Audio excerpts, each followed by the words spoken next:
Aujourd'hui, c'est notre troisième rencontre dans le cadre de la revue thématique qui précède la revue nationale conjointe de l'éducation.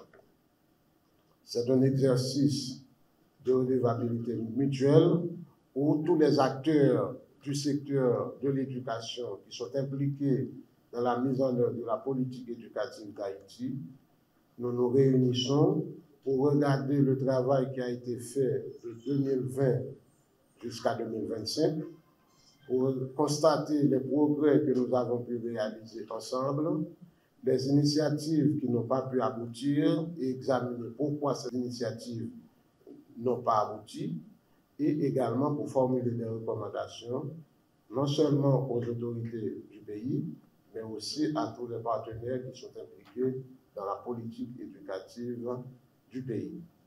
Pendant les autres activités de revue thématique, nous avons pu compter sur les participants qui ont fait le déplacement.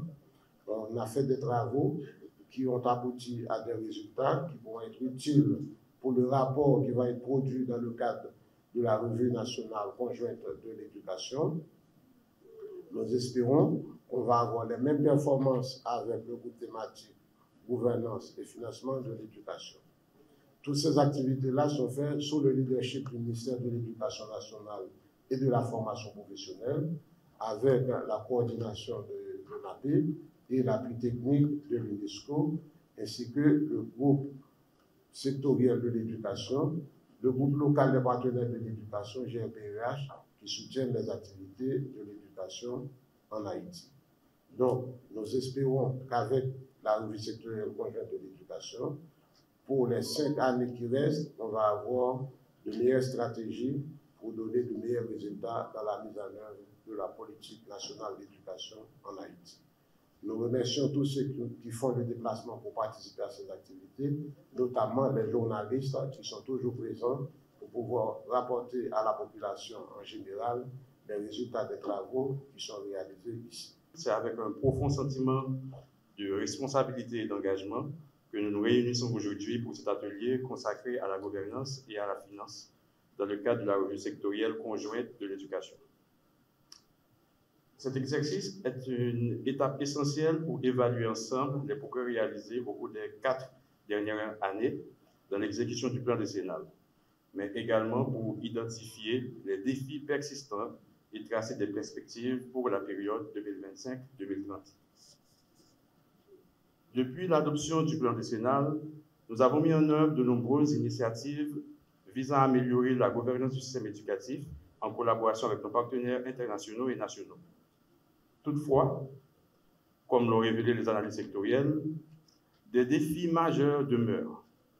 Parmi eux, la centralisation excessive, la faible circulation de l'information, l'insuffisance des mécanismes de contrôle et de suivi, sans oublier le manque de coordination et de discours francs entre les différents acteurs.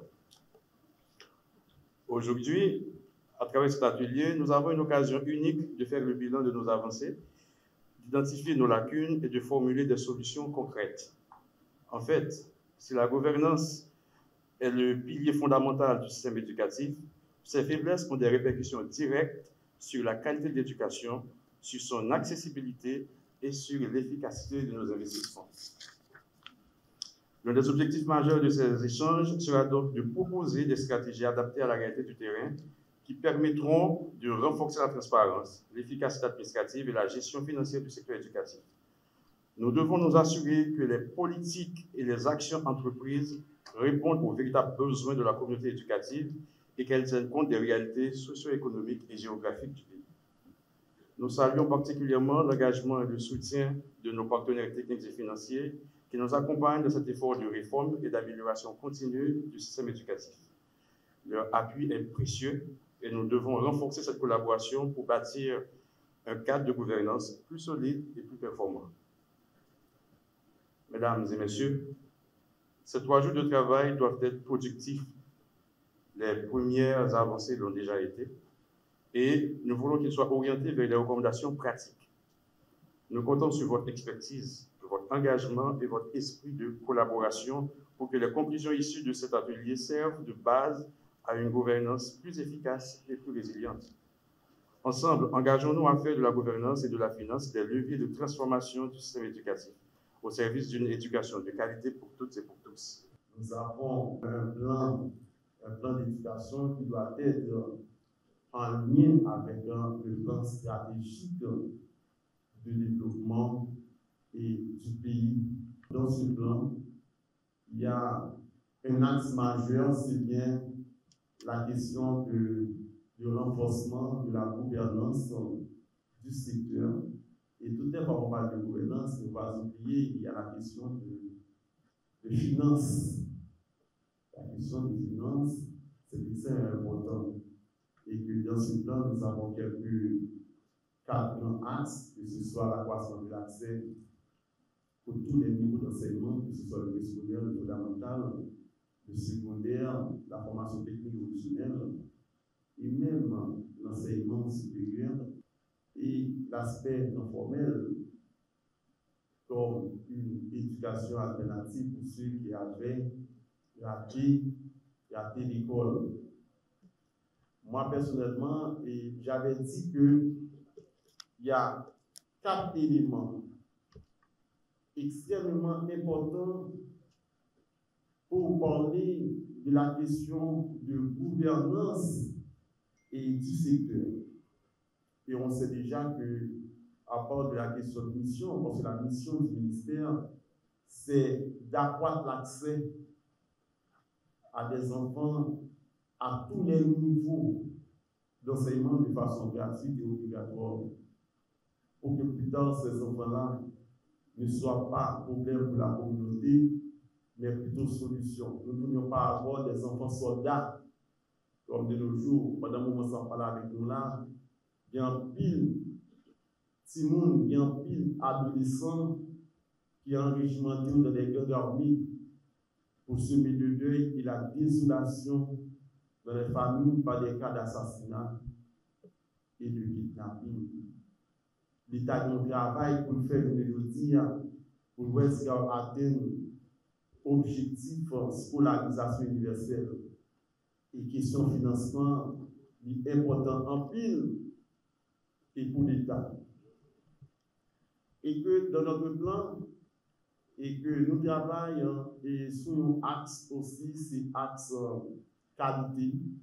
Non seulement nous voulons nous rentrer l'école, mais aussi nous voulons sortir avec des acquis de compétences, des acquis de qualité, pour être capable de poursuivre l'étudiant et pour être capable de gagner la vie.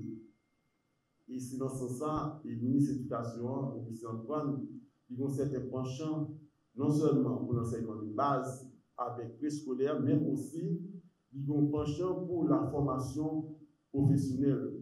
Ils cherchent le financement et ils ont commencé le financement pour nous que non seulement nous permettre de enseignement de base de façon gratuite, mais aussi permettre de accès à la formation professionnelle pour sortir avec un métier, pour gagner la vie, parce que c'est important pour nous. Et que tout à l'heure, parler de plan, nous connaissons que question 4 scolaires là bien important. Ma fabrique 4 scolaires là, c'est question enquête. Enquête pour l'organiser de façon périodique, pour l'État capable de connaître combien d'élèves il gagne, combien d'écoles il gagne et combien d'enseignants il gagne, parce que c'est extrêmement important pour nous autres ministères afin de pouvoir suivre le flux et des élèves de l'année de base à l'année d'horizon